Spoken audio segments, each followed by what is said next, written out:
pense qu'on peut pêcher ici. Attends, j'appelle Nono.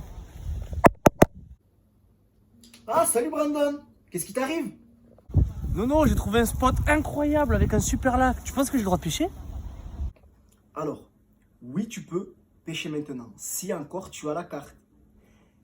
Auquel cas, tu regardes autour du lac, il doit y avoir une pancarte qui explique le règlement du lac. Si c'est une association ou un lac fédéral, du coup, géré par les fédérations de pêche, qui est plus national et régional.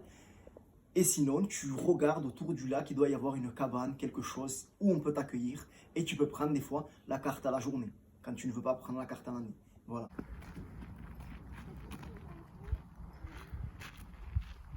Ah, vente de cartes de pêche à la cabane avant de pêcher. Ok Nono, j'ai trouvé la pancarte, il me reste plus qu'à trouver la cabane. J'y vais.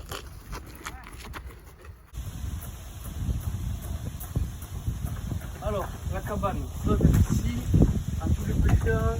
Ok, bon, on va toquer, on se regarde. Entrez! Oui, bonjour monsieur. Bonjour. Ça serait pour faire la carte de pêche. La carte, oui. On fait de suite. Il y a beaucoup de poissons dans ce lac. Et il sera encore les carnassiers. Le quoi? Les carnassiers. D'accord. Bon, mais ça marche. Du coup, là, j'ai le droit de pêcher. Tu peux pêcher là? Allez, super, mais j'y vais. Allez. Merci.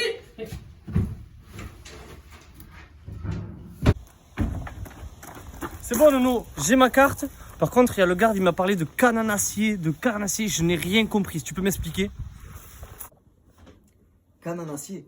Carnassier, Brandon. Le carnassier, c'est une famille de poissons. Alors, ce poisson-là mange d'autres poissons. C'est pour ça qu'on l'appelle comme ça. Carnassier. Carna. D'accord? De chair, de viande. Du coup, il mange. Du coup, dans cette catégorie-là, il y a le brochet, tu as le sandre, tu as le black bass, tu as la truite, tu as la perche en l'occurrence. Et ces 5 espèces-là, tu peux les trouver dans le lac où tu es, il me semble. Tu es où? À Gagnac, c'est ça? Oui, Nono, je suis bien à Gagnac, je suis prêt à pêcher. Enfin, je crois parce que là, t'as pas mieux? Oula, Brandon, je pense qu'on va te trouver mieux. Alors, j'ai 2 choses à te proposer. Il y a ce qu'on appelle la canne à coups. La canne à coups, comme tu le vois, c'est une canne très très simple. Elle est télescopique, c'est-à-dire qu'elle se déploie ainsi, comme ça.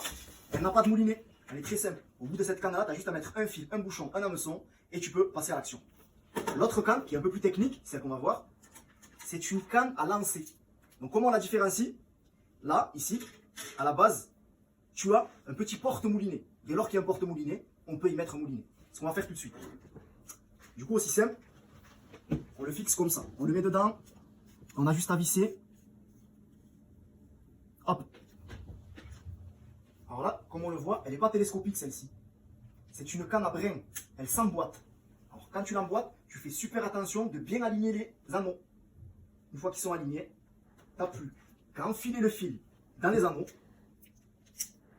En l'occurrence, il me semble que tu voulais pêcher le carnassier, c'est bien ça? Oui, je veux pêcher le carnassier, même le black bass. D'ailleurs, j'en vois un là. Par contre, tu me parles de l'heure. C'est quoi ça? Chaque chose en son temps, Brandon. Alors comme tu le vois, j'ai terminé d'enfiler le fil dans le dernier anneau, d'accord? Une fois que c'est fait, je vais faire la liaison, justement, entre mon fil, mon bas de ligne, et mon leurre. Alors les leurres, pour tout expliquer, très vite fait. Dans cette boîte-là, on peut retrouver les 3 principales familles de leurres. Du coup, ici, nous avons le leurre dur, qu'on appelle. Du coup, ce leurre dur, quand on le regarde de près, vous voyez ici, à la base, une petite bavette. Cette bavette-là fera en sorte que le leurre plongera. D'accord? Donc il est armé de tridents, ce qui fait que le petit poisson, en tout cas l'imitation de poisson, va se dandiner ainsi, et du coup le poisson va être attiré et va l'attaquer, et du coup se piquera. D'accord? Première petite catégorie. Ensuite, il y a le leurre souple. Alors, le leurre souple, il est là.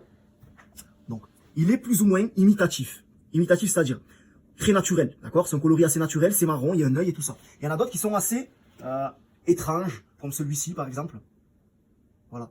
Donc, le leurre souple, comme on l'appelle, celui-ci, le leurre souple, il faut l'armer. Vous voyez bien qu'on ne peut pas l'attacher directement. D'accord? Donc, on va y mettre une tête plombée. La tête plombée, comme son nom l'indique, elle est plombée. Elle est plombée ici et armée là. D'accord? Donc, elle va permettre de donner du lest au leurre et elle va permettre d'armer le leurre. Ça veut dire que si le poisson attaque, il pourra se piquer. Alors, comment on nèche le leurre? Alors, vous voyez, j'ai ma tête plombée, ici là. Je vais piquer du coup par le devant comme ça, hop. Et ensuite, je vais le faire ressortir sur le corps.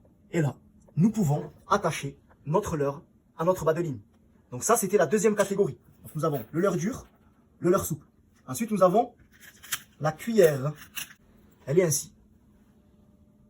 Donc on l'attache ici. Elle est armée, comme on l'a vu. Et elle, sa spécificité, ça va être de tourner quand on va mouliner. Elle va tourner. Ce qui va permettre de faire des flashs lumineux, imitant le flanc des poissons. Donc ça, c'est notre troisième catégorie. Donc, avec ça, normalement, tu as de quoi faire pour le black bass. Donc, je vais te montrer tout de suite le nœud indispensable à savoir faire au bord de l'eau. Celui-ci te suffit, d'accord? Ce qui est pratique avec cette technique, c'est que tu peux aller seulement au bord de l'eau, ta canne à pêche, avec quelques leurres dans la poche, et tu peux ainsi prospecter autour du lac, sans trop s'équiper. Donc, on est parti pour le nœud? Allez, t'es prêt? Attends, par contre, je vois pas le fil. Tu vois pas le fil? Ben, c'est bon signe. Le poisson non plus, et tant mieux. Alors on va faire avec ça. Pour l'explication, ça sera plus simple. Donc là, j'ai pris une petite corde, d'accord? On va prendre, allez, ce leurre-là, qu'on a expliqué en dernier. Donc la cuillère, si vous n'avez pas oublié. Hop. Donc je passe dans l'œillet, vous le voyez là? Hop. Je passe dedans. Hop. Une fois que je suis à cette étape-là, regardez bien. D'accord? J'en suis là. Je vais mettre mon majeur. Celui-ci. Je vais pincer avec mon index et mon pouce. Et là, je vais passer autour du corps de ligne. Le corps de ligne est le fil le plus long qui relie à la canne. D'accord? Donc là, je fais ça et je vais passer autour. Et je vais me servir, je l'appelle la technique du crabe.